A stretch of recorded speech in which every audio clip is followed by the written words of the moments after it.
been running, hiding much too long. You know it's just your foolish pride, Layla. You got me on my knees, Layla. I'm begging, darling, please, Layla. Darling, won't you ease my worried mind?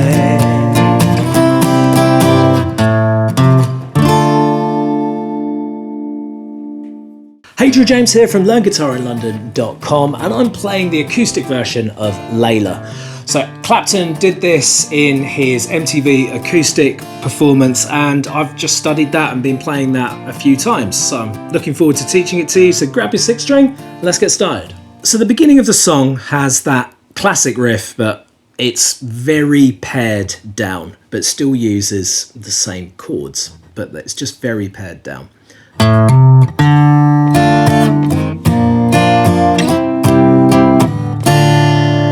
Okay, so it's open on the second string down. I label the strings E, A, D, G, B, E. Well, that's their note names. Eddie 8 Dynamite, Goodbye Eddie. So it's the A string, playing that open, so not holding down anything. Taking our ring finger, index, middle, ring, pinky, popping it on fret 3 to get this note, which is an A, to this note, which is a C. And as soon as I've done that, the reason why I'm using the ring finger is because I've got to make a D minor. Now a D minor is a 3 fret stretch, so fret 1, fret 2, fret 3, and you can see that if I'd use this finger, I've got a load of movement to do. So playing guitar is often about making it as easy as possible for yourself and finger economy, right? So in this particular case, using the ring finger means that I've got index, middle and ring spare for the D minor, which is fret 1 on the thinnest string, fret 2 on the G, and fret 3 on the B string, okay? So that's the beginning. Now it must be stressed that with the D minor, you're going to do an up strum to get the rhythm. And this song is really syncopated. Syncopated means that the beats and where you're strumming isn't on what we call the downbeat. So if we have this as a strumming pattern, down, up, down, up, down, up, down, up, we're doing a lot of chord changes and a lot of changes on the ups. Up, right? So it can feel a little unusual with the rhythm if you're not used to playing syncopated beats. Anyway, back to our riff. So we've got I'm strumming on the up on the D minor. And then we do another up on the D minor.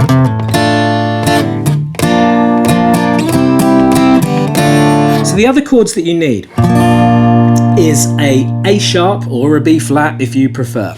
So for this chord, it's a bar chord on fret 1, pressing as hard as you can, keeping nice and close to the actual fret itself. You don't need to be here. It's especially difficult, A, to do this stretch on fret 1, and B, just to press down in the middle close to what we call the nut here. So make sure that you bring that finger really nice and snug and close to the fret. Even if you're on it just a little bit, you're okay, right?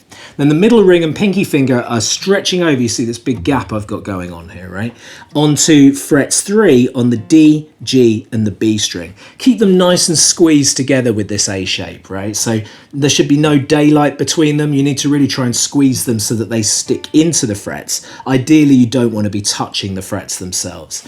Now, electric guitarists may do this, and some acoustic guitarists may do this as well with what we call the double bar. And I do recommend that you try that because for some hand shapes that's helpful. Like this, so that's where I'm using the ring finger pressing those notes. The compromise with this, especially on acoustic guitar, is that you get that muted thinnest string, right? Which you've got to be quite accurate with your strumming. And when we're on acoustic guitars, generally we want ringing notes a lot of the time. So this is the cleanest and the most longest sounding chord to use, in my opinion, but you can try that as well.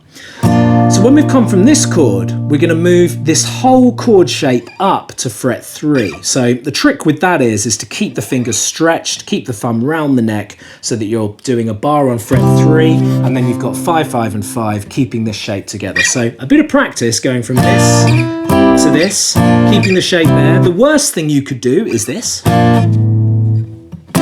because you can see that you're deconstructing the chord and putting it down again. So just make sure that you move that shape and keep those fingers locked.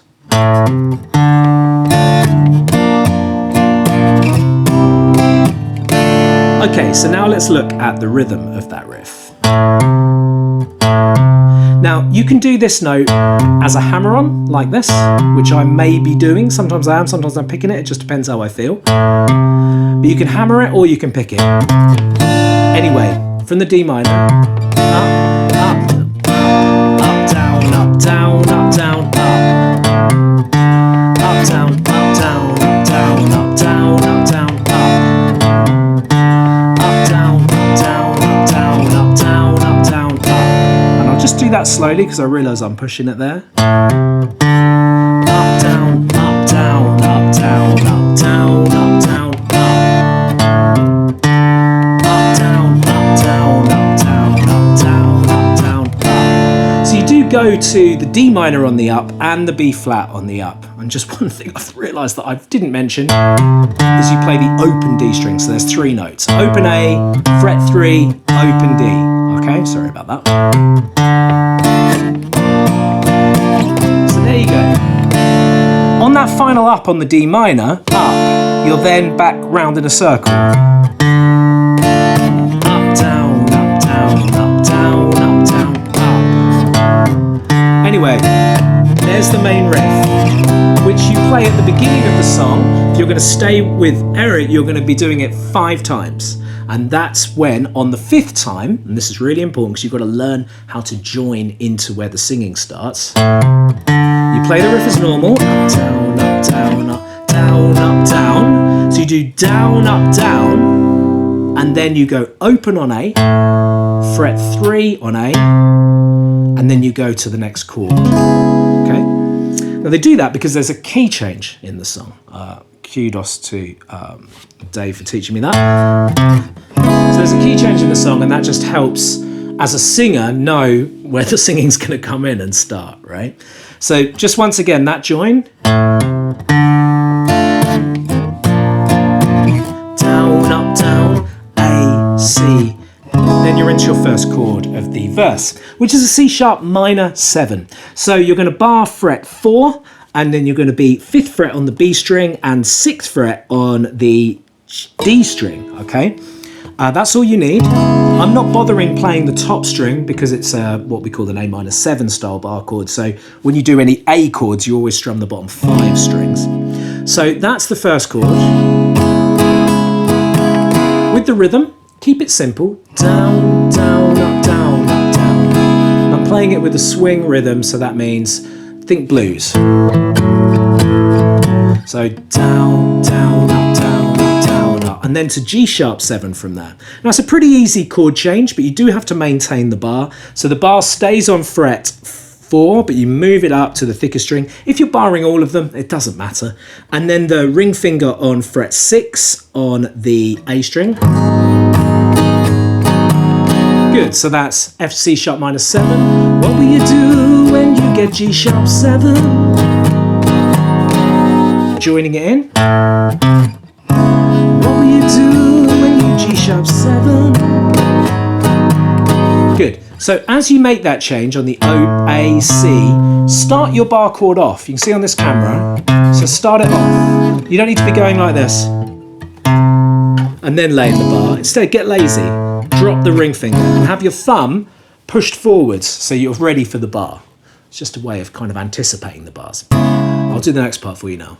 With no one waiting by your... So I'm going back to G sharp 7 for down, down, up. Then I'm going to make a C chord with that A-shaped bar that we had in the riff. Play it once, then move the shape up to fret 5 with 7s on the D, G and B string. So it's that same chord shape. And we just do each one once. And you can do it kind of staccato. Da, da, rather than da, da.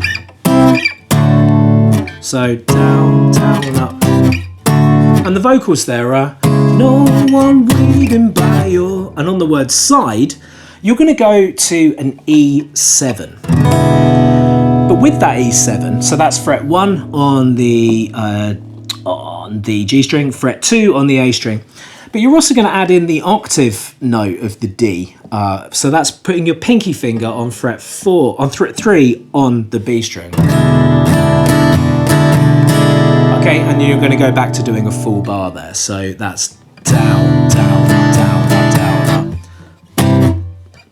With no one waiting by your E7. Then from there to an F sharp minor. So that's barring on fret 2, and then 4th fret on the A and the D string. Down, down, up on that, because we're going to be changing. From there, you're going to go to a B. It's that same A shape bar chord that we had in the riff, but it's on fret 2. So that's fret 2 with the bar, middle ring and pinky finger on fret 4 on the D, G and B string. Down, down, up. So you're going from here. And if you look at the finger economy, you're going from this, moving that down and including the middle finger. Then you've got an E. Down, down, up. And then an A. So the E, here we go. And then the A fret 2 on the B, G and the D string. Down, down, up. Okay, so I'll do a quick recap for you there. So F sharp minor, B, E, A.